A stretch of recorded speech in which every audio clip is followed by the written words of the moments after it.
Olá, pessoal, boa noite. É com imensa satisfação que eu estou aqui hoje para, na coluna Elas Convidam, conversar com o professor Carlos Eduardo Vasconcelos, que tem um respeito imenso pela comunidade acadêmica. Eu sou suspeita para falar que eu sou fã. Oi, Dulce, estou vendo você por aí. Um cheiro. Deixa ele entrar aqui para a gente começar a conversar, né? Oi, Humberto, Paulinha. Estou aguardando a entrada do professor Carlos para fazer a apresentação oficial. Prazer danado estar aqui no Elas no Processo com essa live. Ainda não consegui fazer nenhuma, né? Coisas da rotina, da pandemia, mas faz parte.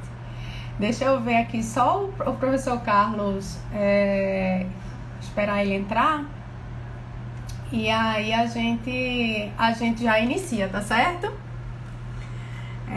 Júlia já entrou, tá por aí. Oi, Humberto.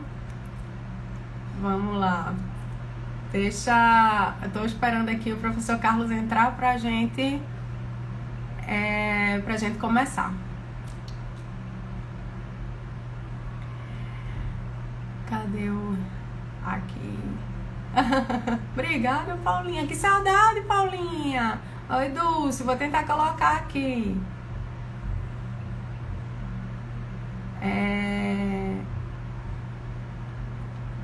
Deixa eu solicitar aqui.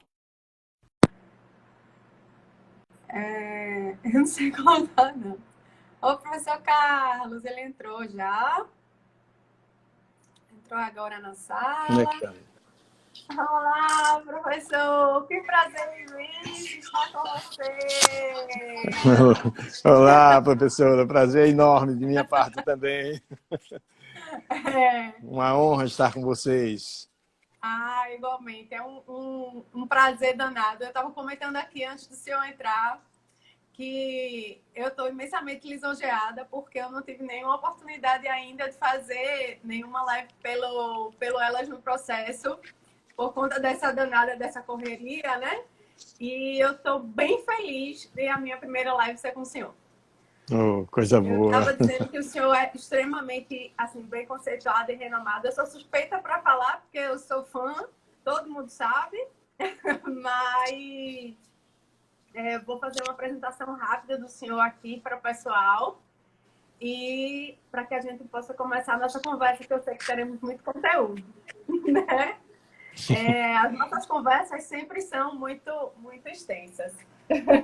O tempo acaba e a gente não acaba o assunto. Verdade. Pessoal, o professor Carlos Eduardo Vasconcelos é mestre em Direito pela PUC, especializado e com vasta experiência em Direito Tributário. Quando eu o conheci, há uns 10 anos atrás, ele disse que abusou dessa história de cobrar imposto ou de discutir tributação e enveredou para a área da negociação, né? Ele estudou nas universidades de Harvard, na Geórgia, na FGV, Rio de Janeiro, né? Conselheiro da OAB Pernambuco, do CONIMA, é membro da Comissão Especial de Mediação e Conciliação do Conselho Federal da OAB, né? Membro do Instituto dos Advogados de Pernambuco, né? Tenho muita coisa produzida, muitas obras acadêmicas, né?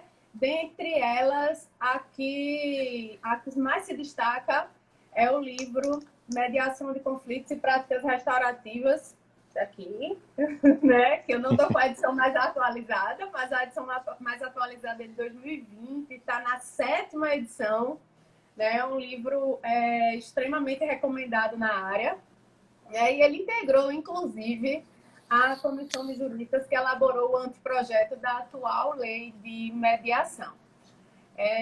Além de tudo isso, como se não bastasse tudo isso, ele me confidenciou que está completando 30 anos de... 30 não, 50, né, professor?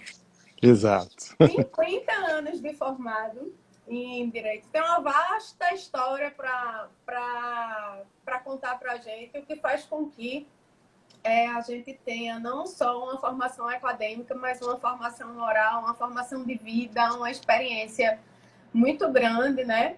Que acompanhou a evolução, né, do direito, a evolução do processo, a evolução de tanta coisa que a gente tem vivido nesses últimos tempos. E é com base nisso que a gente vai começar a nossa conversa, né?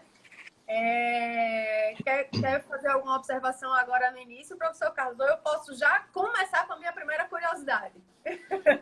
Pode ser em começar, mas eu gostaria apenas de dizer da minha alegria de estar aí numa live da Elas no Processo, né? Deste grupo fantástico de mulheres processualistas, e que eu sou absolutamente, digamos assim, comprometido com a causa das mulheres em todos os sentidos, e muito feliz em estar cada vez mais próximo de vocês para nós estabelecermos esse diálogo mais profundo, né? Que pode se repetir em várias ocasiões, eu espero que pela vida afora. Ele é eu sou testemunha disso, é um árduo defensor da atividade da mulherada, né? Estimula, né, a gente demais e faz com que realmente a gente consiga se sentir integrada, né? O Elas no Processo começou com uma junção de amigas para agregar uma que estava chegando ao Fórum Permanente de Processualistas Civis e estava preocupada porque não se sentia, com receio de não se sentir acolhida, e hoje nós somos mulheres aí do Brasil inteiro, focadas em processo, que estão encerrando um evento nacional hoje, com vários grupos, outros grupos de mulheres, e a gente também se sente muito honrada pelo seu apoio, professor Carlos. Obrigado. Vamos lá, eu queria pegar o gancho de toda essa experiência do senhor. Eu queria até que o senhor contasse um pouquinho para a gente, né, para contextualizar toda a sua história no direito.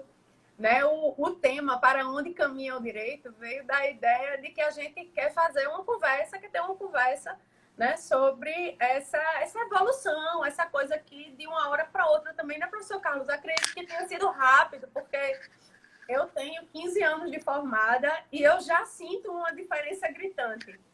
Avalie, como diz a história, né? O senhor que já tem esse know-how aí todo. Eu digo que quando ninguém falava em mediação e conciliação, o professor Carlos já estava lá, ó, defendendo. Eu sou uma das pupilas. E aí eu queria que o senhor partilhasse para a gente essa história e nos contasse como o senhor enxerga toda essa evolução do direito nesses 50 anos, né? Que o senhor já convive na área. Farei isto da maneira mais sintética, mais breve possível, para que a gente possa ter tempo. Eu posso dizer que o direito me conquistou através do teatro. Eu tive uma oportunidade riquíssima de participar de um grupo internacional pela cultura de paz, e esse grupo trabalhava com a arte, né? Teatro, cinema, como modo de se comunicar. Então, eu fui selecionado como ator, né? Num congresso no Hotel Quitandinha, no Rio de Janeiro, e dali saímos pelo mundo. Passei 2 anos e meio pela Europa, Estados Unidos, Canadá, toda aquela região ali mais desenvolvida da Terra, trabalhando com teatro nas universidades, nas faculdades, nos teatros mais importantes dessas cidades, convivendo intensamente, discutindo a questão da cultura de paz, justamente naquele período do início mesmo dos anos 60, de 1961 até meados de 64, eu estava fora do Brasil. E então esta oportunidade de convivência com as discussões políticas na Itália, né, com o Partido Comunista e o Partido da Democracia Cristã sendo os mais poderosos na época e participando daquelas discussões, depois pela Suíça, Inglaterra, uma passagem pela França, e depois essa migração para o Canadá, 6 meses no Canadá, mais 6 meses nos Estados Unidos, desde o mais frio lugar até aquela região mais quente da Flórida. Então, em suma, essa experiência me levou a tirar a dúvida final.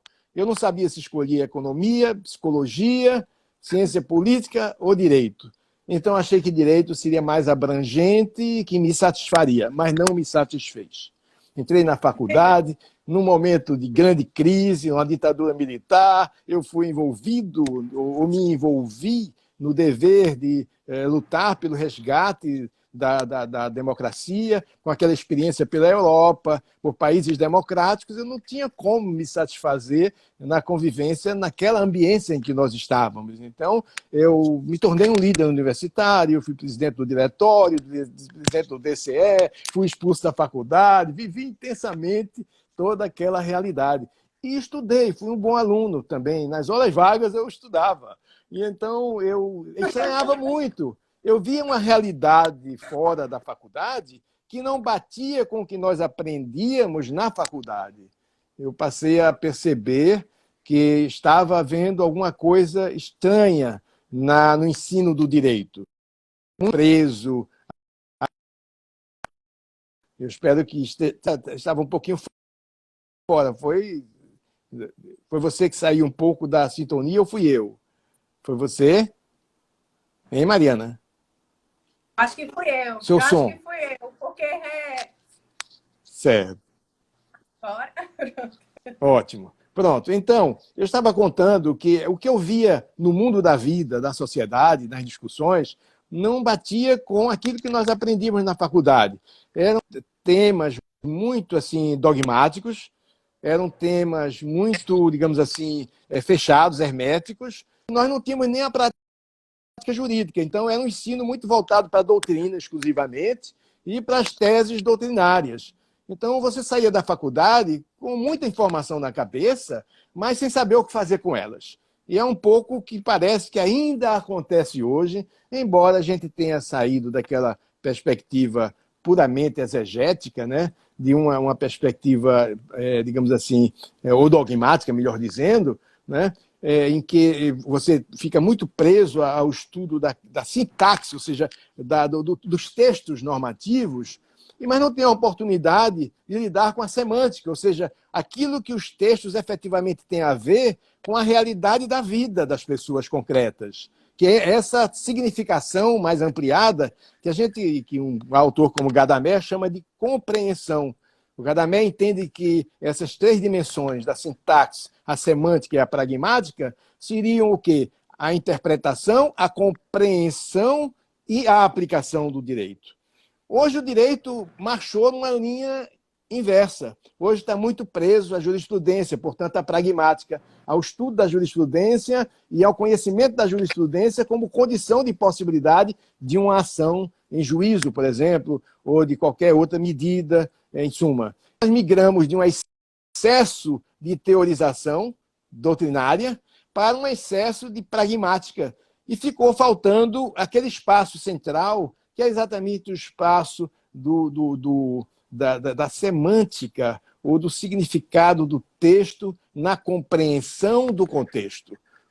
Então, essa semântica, ela está aos poucos, de algum modo, depois da Segunda Guerra Mundial, a partir dali, e avançando mais e mais até o final do século passado, a semântica foi encontrando espaço. A semântica tem a ver com a legitimidade da decisão e não apenas com a sua legalidade. Ou seja, a semântica tem a ver com a legitimação dos processos e não apenas do seu formalismo. E então, houve abusos. Realmente, nas últimas décadas, tem havido um certo abuso. Daí porque vem o garantismo hoje, né?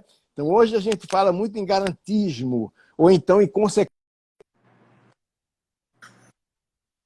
sobre isto, professora, porque eu acho que é importante para os processualistas. Eu tenho uma admiração enorme pelos processualistas, pelas processualistas, porque eles e elas estão, mais do que ninguém, percebendo essa grande mudança que está acontecendo, né, de umas décadas para cá.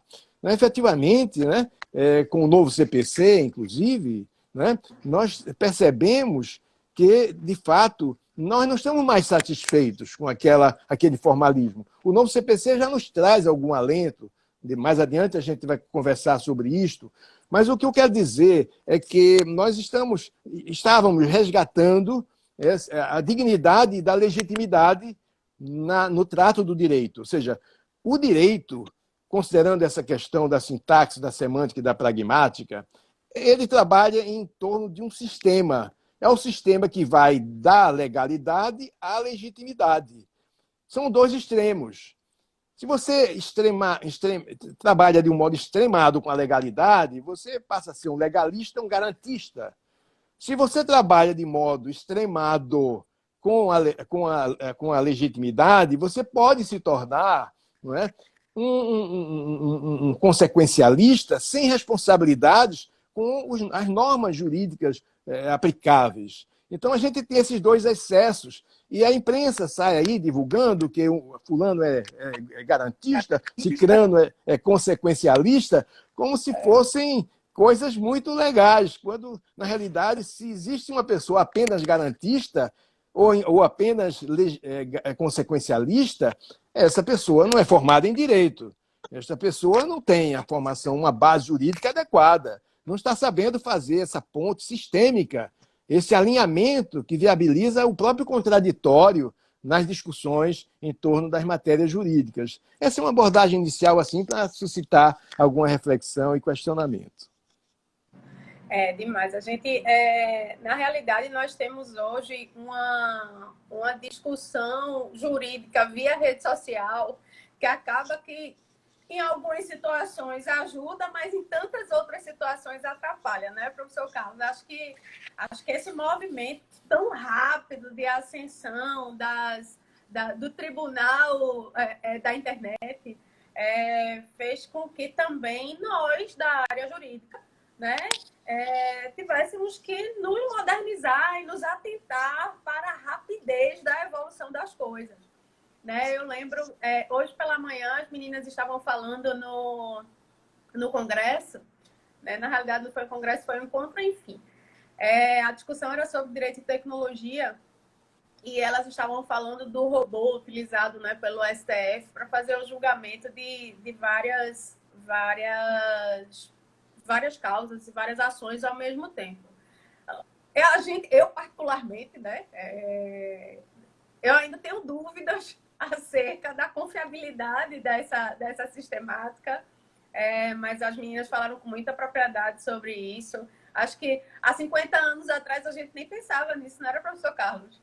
Não, não havia essa cogitação. Nós apenas discutíamos sobre o futuro, né? Nós sempre tivemos curiosidade sobre o futuro. Eu me lembro no movimento universitário mesmo, em algumas reuniões de pessoas assim com uma mente mais aberta, a gente discutia muito sobre como seria o mundo em que o robô tivesse uma participação tão importante como tem hoje. E nós nos discutimos sobre a questão do trabalho, a quantidade de gente que deveria ficar desempregada porque não estava identificada e não estava qualificada para lidar com a inteligência artificial. A gente já levantava essas questões, influenciado por Marcuse, McLuhan, alguns pensadores da época, né? Alvin Toffler depois, né? Então, essa realidade que a gente está vivendo hoje, agora, concretamente, que é exatamente um excesso de pragmatismo, em que o direito ficou muito preso à jurisprudência, e então o robô, em função dessa coisa mais mecânica, dá conta direitinho desse tipo de problemática que pode ajudar bastante na tomada de decisão nos escritórios de advocacia, antes deles resolverem dar este ou aquele encaminhamento ao caso que receberam, né? Porque se você já tem rapidamente, né, através da consulta à inteligência artificial, as informações precisas sobre questões, né, de antecedentes, né, jurisprudenciais que estariam inviabilizando uma judicialização, você já não perde tempo aí, vai buscar outras opções, né? A ADV Priscila Soares aqui está dizendo que o senhor é fã do senhor, viu? Também. Tanta gente aqui parabenizando, agradecendo. Eu não vou detidamente responder a todo mundo, porque eu quero sugar o que o professor Carlos tem para dizer para a gente. Mas assim, pessoal, muito obrigada desde já pela presença. Nós estamos muito felizes. Professor Carlos, eu tenho hoje, nesse semestre, eu ministro também a disciplina de estágio de conciliação, mediação e arbitragem. E em tempos de atividade, que ela deve estar por aí, inclusive, eu não a vi entrar, não. Ela diz que eu romantizo muito a questão da possibilidade de autocomposição e das vantagens que a autocomposição traz. Né? O senhor entende que ainda existe essa visão romantizada ou, na realidade, de fato, a gente está envolvido numa nova cultura processual que minha amiga, nossa amiga, né, Isabela Lessa, costuma dizer que a gente não vive mais no mundo de paridade de armas, mas sim da cooperação. O que o senhor, desde esse tempo, esse tempo inteiro que o senhor trabalha nisso, né? Esse tempo, toda essa evolução do direito que o senhor acompanhou, né? O que o senhor pensa sobre essa parte? Se existe uma romantização, se realmente é possível, se a gente pode evoluir a esse ponto? O que o senhor pensa sobre isso? Eu penso que uma coisa é romantizar, outra é humanizar. A sociedade contemporânea ela é cada vez mais exigente. Vocês estão sabendo aí pelas redes sociais e pelas manifestações. Todo mundo se acha no direito e em condições de externar seu pensamento, de se situar diante de um determinado problema. Imagine em relação às suas próprias questões, seus próprios problemas, seus próprios desafios. Então, é um direito em que o advogado assume a conduta e a condução exclusiva daquele processo e, de certo modo, aliena o cidadão do processo, é um direito nem um pouco humano. Né? Não é um direito democrático, é uma postura autoritária que vem exatamente da Idade Média. A paridade de armas tem tudo a ver com isso. Na verdade, quando se fala em paridade de armas, fala-se: eu vou provar que sou mais poderoso do que você. Né? Então, mesmo numa paridade de armas, eu sou mais poderoso e vou lhe dominar e vou lhe derrotar. Como é que pode haver um contraditório quando a lógica é esta? Se o contraditório pressupõe a dialética, que é o vai e vem de uma troca de compreensões, de interpretações, de construções para alguma solução que seja efetivamente legítima e legal. Se você tem apenas a eternização de teses, você vai adiando para um futuro incerto a prestação que você tem o dever, como advogado, de prestar ao cliente. E o cliente está cada vez mais consciente disto e preparado para cobrar desse advogado antigo uma atualização de postura. Então, não tem nada de romântico. É resgate da democracia, resgate da humanidade do direito, para que o direito se legitime como um campo de validação da participação social nas suas decisões. É uma questão que envolve direitos humanos, né? É uma questão que envolve efetiva cidadania, é uma questão que envolve empoderamento do ser humano, né? Exato. É uma questão que traz muito mais efetividade e realidade ao processo, né? Sobre o processo, nós tivemos várias modificações durante esse período aí que o senhor vive processo, né? E o Código de Processo Civil de 2015 foi um divisor de águas junto com a Lei de Mediação, né? A prática, porque uma coisa é o dever ser, a gente diz muito isso em sala de aula, né? Outra coisa é a prática, a vida real, né?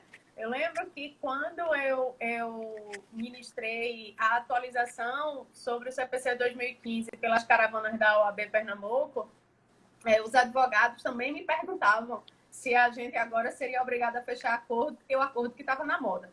Né? Porque o cliente gosta mesmo de advogado brigão, eles diziam. E aí eu falei dessa questão da cultura, né? Que a cultura já vem modificando há um certo tempo. Hoje a gente fala em cooperação processual o tempo todo, a gente fala em negócios processuais, negócios judiciais, negócios que não envolvem necessariamente processos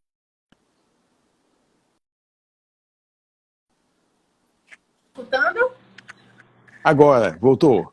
Parou um pouquinho, Para? mas pode. Não, deu para aproveitar, dá para Deu uma entender. travadinha. É. Agora está bem. E aí, eu queria saber, já que a gente está no momento em que a gente está tentando pensar um novo para onde anda o direito, né? Nós estamos tentando refletir sobre isso, né? Nesse bate-papo. Eu queria saber se o senhor acha, se o senhor imagina, né, considerando toda a sua experiência, que realmente o processo evolui para essa forma, pela priorização dos meios autocompositivos, né? O que é que o senhor pensa? O que é que a gente precisa fazer mais,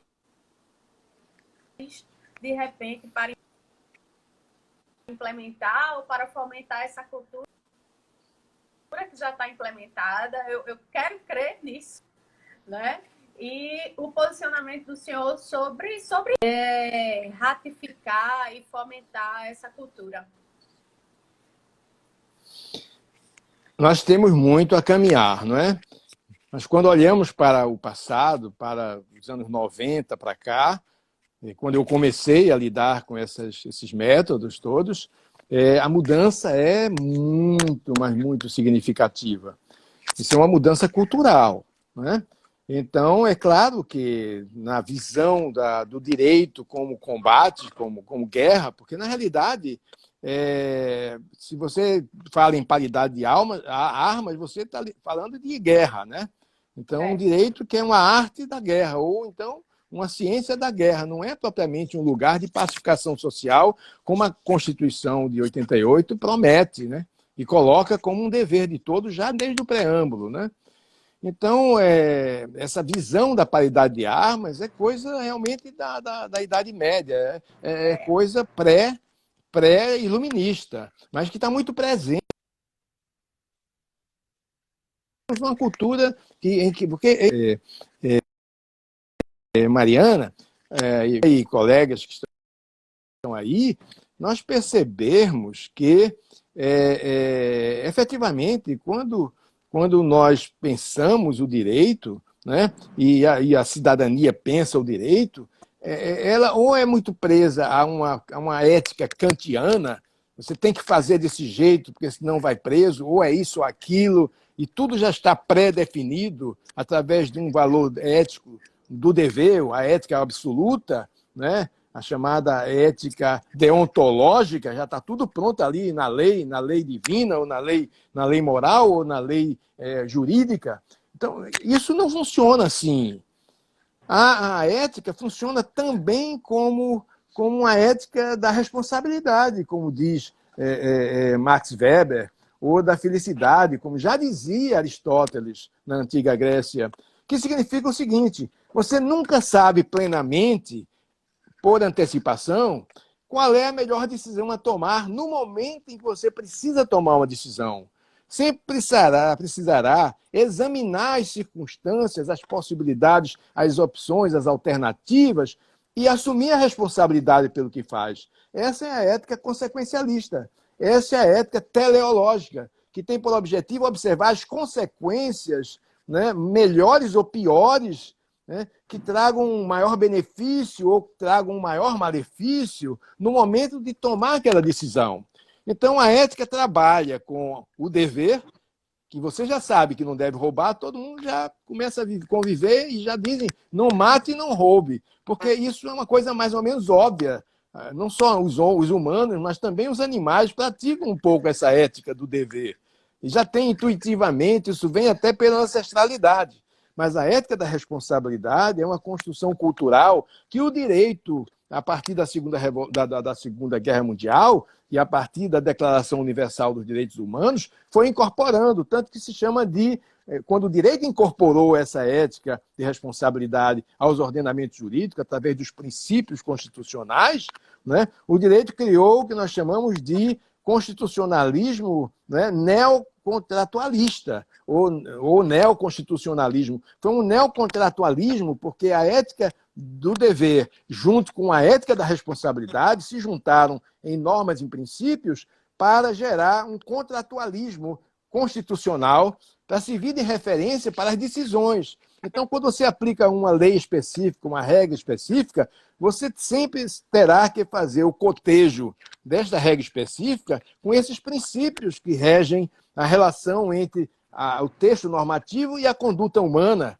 os direitos humanos que estão ali envolvidos, que tem a ver com uma reflexão sobre as consequências do que vai ser decidido. Por isso que a gente falou antes em legalidade e legitimidade. Sem essa ética da responsabilidade, você vai ficar preso apenas à legalidade, a uma ética kantiana.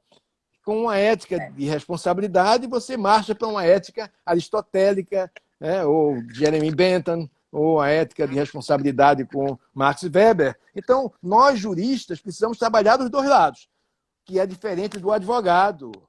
O advogado vai para o lado em que a biblioteca mais ajude o seu cliente. Por isso, o advogado é parcial, ele vai escolher o texto, o normativo, a argumentação que possa ajudar o cliente. Então, ele vai se agarrar só a um lado da biblioteca, só a um lado do direito. Por isso que existe uma situação paradoxal. Uma coisa é o advogado defendendo um cliente, outra coisa é a OAB defendendo a Constituição. Então, os advogados na OAB podem defender uma postura garantista, pode defender uma postura consequencialista, a depender do interesse dos seus clientes, porque ele está ali para defender o cliente. Mesmo nas práticas colaborativas, ele está ali para defender o cliente, só que numa perspectiva sistêmica, compreendendo que é melhor construir uma solução consensual, porque isso vai satisfazer mais a todos os envolvidos, do que simplesmente meter a espada, furar alguém e ganhar a disputa, com todas as consequências, muitas vezes, terríveis em relação a questões familiares, questões empresariais que envolvem famílias também, e questões comunitárias, em suma, todo esse universo de possibilidades. Então, é isso que eu penso, que o novo CPC procurou dignificar o contraditório, ainda de modo insuficiente, penso eu, mas não tanto por conta do CPC, mas por conta da adaptação do CPC à cultura mais conservadora que nós praticamos ainda, né? Mas os nossos clientes, de certo modo, eles já estão pressionando, porque a judicialização não está produzindo resultados satisfatórios em função de que hoje se espera decisões a tempo e a hora, em que decisões que possam ser obtidas em 3 meses, 4, 5, 6. Né? Esse é o desejo e a expectativa de qualquer cidadão, qualquer empresário, qualquer interessado na prestação do serviço jurídico. Né? Exatamente. Gera a morosidade do Poder Judiciário, gera uma expectativa muito grande, uma angústia muito grande, e faz com que as pessoas, toda uma só os operadores do direito, né? Mas toda uma coletividade entenda pela de a gente empoderar os nossos clientes para a resolução do conflito, né? Para que, de fato, os anseios sejam atendidos e não necessariamente que a gente precise de uma decisão autoritária. Né? Dentro desse contexto, professor Carlos, em que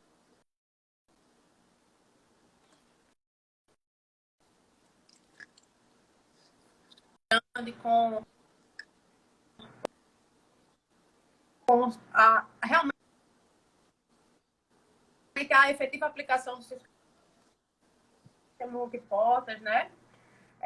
A gente sente uma necessarização, reformulação jurídica. Né? Acho que a gente está vivendo isso nos últimos tempos para acompanhar realmente, está dando trabalho, está tendo que ter uma dedicação. Né? Quais aspectos o senhor imagina? O senhor sugere, a gente precisa destacar nessa modernização, nessa nova conceito, na concepção do senhor. Como é que o senhor enxerga essa...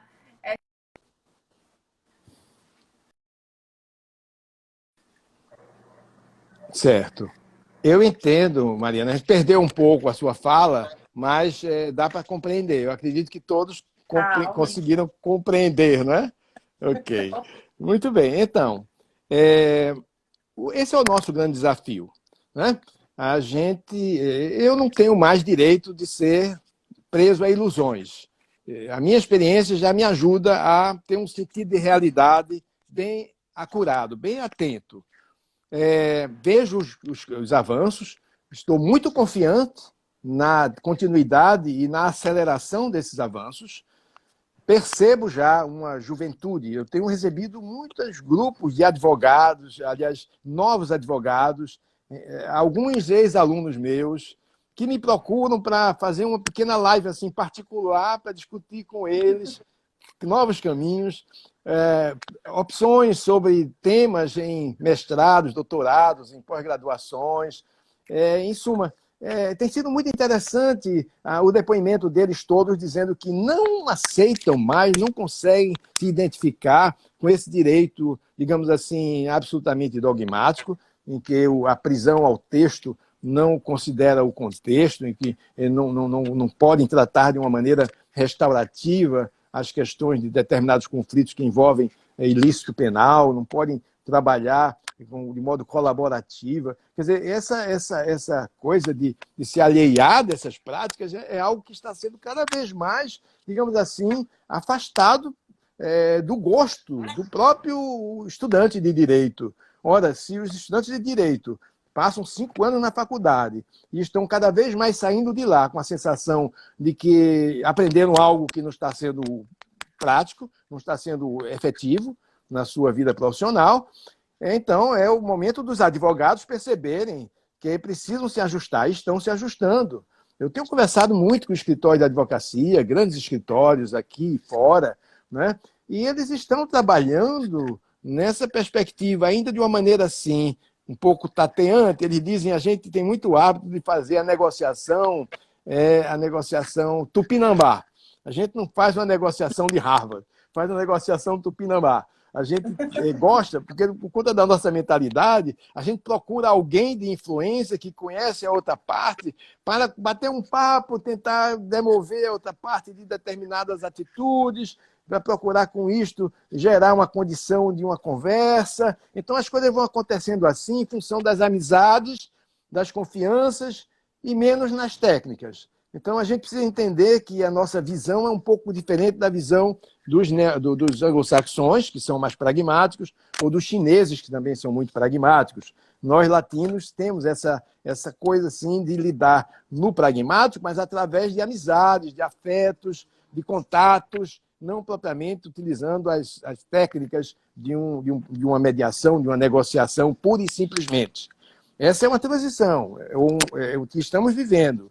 Mas cada vez mais os cursos, as preparações, as habilitações estão acontecendo e isso a gente vai superando aos poucos.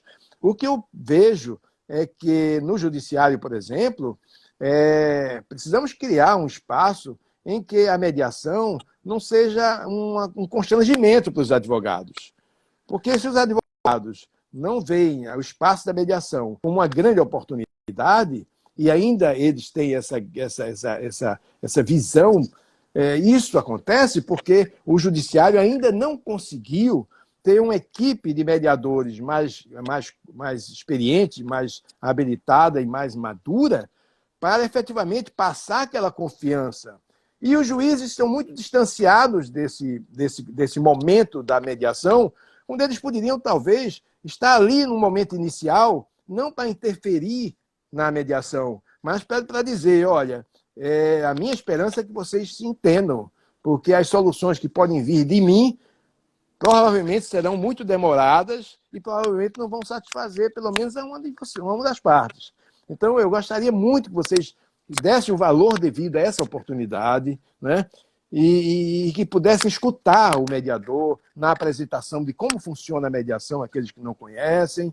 Em suma, eu acho que é preciso fazer uma ponte, de algum modo, precisa se discutir melhor isto, porque, especialmente as mediações e conciliações, quando o processo já se iniciou, quando já houve uma petição inicial, não estão dando o resultado esperado. As mediações pré-processuais, ali nos SEJUSCs, até que dão um resultado mais aceitável, muito melhor. Então, é preciso mudar isto. E precisa criar, talvez, algum incentivo do tipo, quem não se interessar em buscar uma solução consensual, e os advogados que não contribuírem nessa direção perderão a possibilidade, em caso de recurso, de receber os honorários, perderão, ou seja, arcarão com pelo menos 50% das custas de honorários processuais, né? Ou seja, só terão direito a, no máximo, 50% das custas se for vencedor, né? Na hipótese de não ter participado de pelo menos uma tentativa de mediação ou conciliação durante a primeira fase do processo. Né?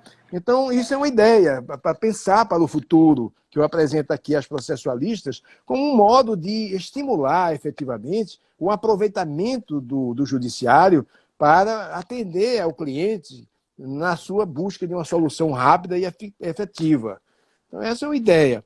Mas a cultura, e também é preciso destacar, está mudando muito no atendimento dos advogados nas câmaras privadas de mediação, de conciliação, de arbitragem, de negociação. Os escritórios estão, como você já falou,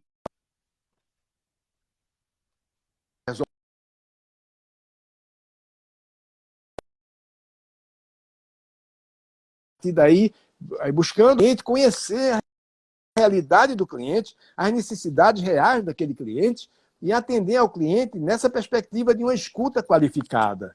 Então, isso muda muito as coisas. Não estou ouvindo ainda você.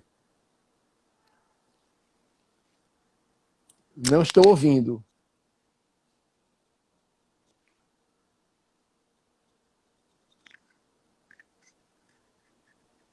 Não estou ouvindo você. Está me ouvindo? Você está me ouvindo? Vocês estão me ouvindo?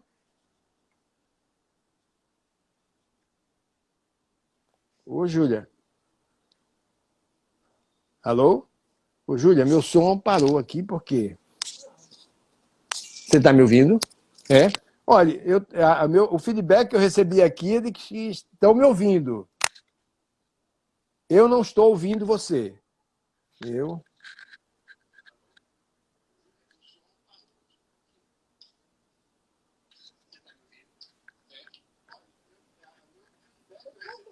Júlia, está ouvindo? Alguém aqui no grupo está questionando a audição? Quer mandar uma mensagem? Está todo mundo ouvindo? Você está ouvindo ela, Mariana?